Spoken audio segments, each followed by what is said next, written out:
Halo, kenalin, nama aku Regina, mahasiswa semester 5 Universitas Sultan Ageng Tirtayasa.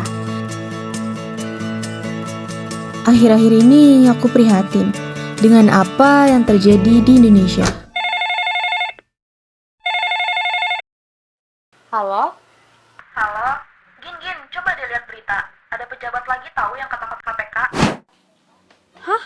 Serius? Bukannya kemarin udah ada kasus korupsi, sekarang udah ada lagi? Iya, udah gue buruan lihat yang aku kirim. Oke, wait. Kejaksaan Agung menetapkan 7 tersangka dalam kasus korupsi tata kelola minyak mentah dan produk kilang periode 2018-2023. Direktur Utama PT Pertamina Patraniaga merinci.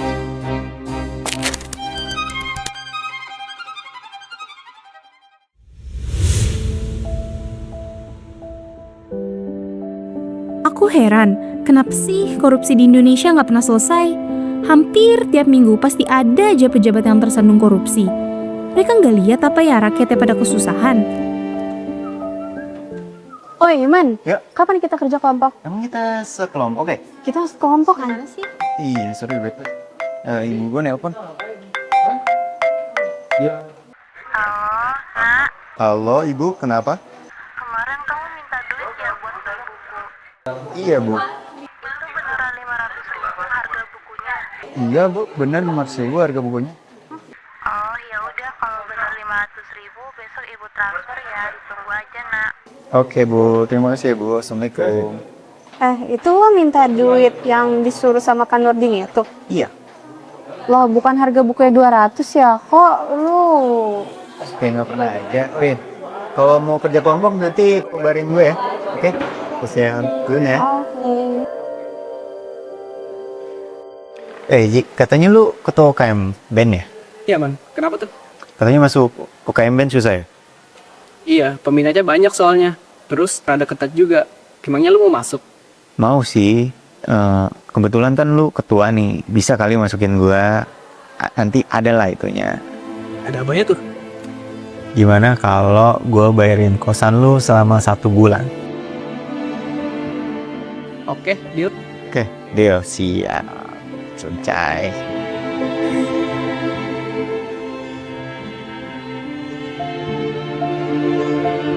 Tapi dia tuh disuap, Sa. Gue lihat langsung.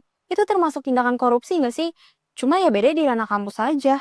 Nah, terus kita mau ngapain, Gin? Lapor KPK? Oh, gue kira pejabat doang yang bisa, ternyata anak kampus juga sama. Gin, lihat dia. Baru aja lo omongin, ini ada kasus korupsi baru serius? Iya, lihat. Komisi Pemberantasan Korupsi menahan 4 orang tersangka kasus dugaan pemerasan dan penerimaan gratifikasi pada Ditjen Pembinaan Penempatan. Udah bisa, kita harus ngelakuin sesuatu sisa. Ngapain, Gin? Kan kita bukan siapa-siapa.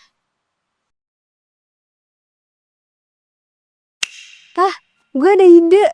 Ide apaan tuh? Jadi gini, nanti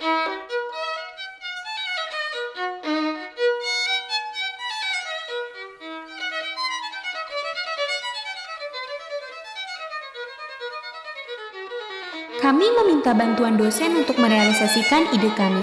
Dosen pun sepakat untuk membantu kami membuat sebuah video edukasi tentang anti korupsi. Reginanya udah siap? Sudah, Bu. Oke, kalau Reginanya udah siap, kita langsung mulai take video aja kali ya? Oke, Bu. Oke, kamera, roll, and action. Korupsi. Mungkin kalian sudah sangat familiar dengan kata ini, karena hampir setiap hari kita mendengarnya. Buktinya, menurut data dari KPK, Indonesia menempati peringkat ke-99 dari 180 negara paling korupsi. Pertanyaannya, mengapa kita seakan tidak pernah bisa lepas dari korupsi? Mari kita lihat lebih dalam. Korupsi bukan hanya milik pejabat tinggi yang duduk di kursi megah. Korupsi juga bisa tumbuh di lorong sempit kehidupan kita. Di masyarakat kecil, di kalangan mahasiswa, pelajar, bahkan di antara teman sebaya. Mungkin bentuknya terlihat sepele, berbohong soal harga buku, mencontek saat ujian, atau mencari keuntungan pribadi. Tetapi, dari kebiasaan-kebiasaan kecil inilah mental koruptif lahir, tumbuh, dan akhirnya meruntuhkan negeri ini. Korupsi tidak lahir di gedung tinggi, melainkan lahir di hati manusia yang membiarkan kejujuran mati pelan-pelan. Jika kita ingin Indonesia benar-benar lepas dari korupsi, maka perubahan itu harus dimulai dari diri kita sendiri, dari keberanian untuk jujur, disiplin tanpa kecurangan. Sebagai mahasiswa atau pelajar, apa kita bisa melakukan perubahan? Jawabannya tentu bisa. Belajar sungguh-sungguh tanpa mencontek, mengerjakan tugas tanpa menjiplak, berani bersuara ketika ada ketidakadilan dan tidak ikut-ikutan menormalisasikan kecurangan. Sebagai masyarakat, kita bisa melatih diri untuk tidak terbiasa memberikan uang rokok atau uang terima kasih agar urusan cepat selesai, sekecil apapun. Mungkin terdengar sepele, tapi kelak akan tumbuh menjadi pohon besar yang akarnya menguatkan bangsa. Korupsi adalah api yang membakar negeri ini perlahan. Tapi api bisa dipadamkan. Mari kita mulai dari diri kita sendiri. Karena perubahan besar selalu lahir dari langkah kecil yang konsisten. Dan ingatlah, jika bukan kita yang memulai, maka siapa lagi?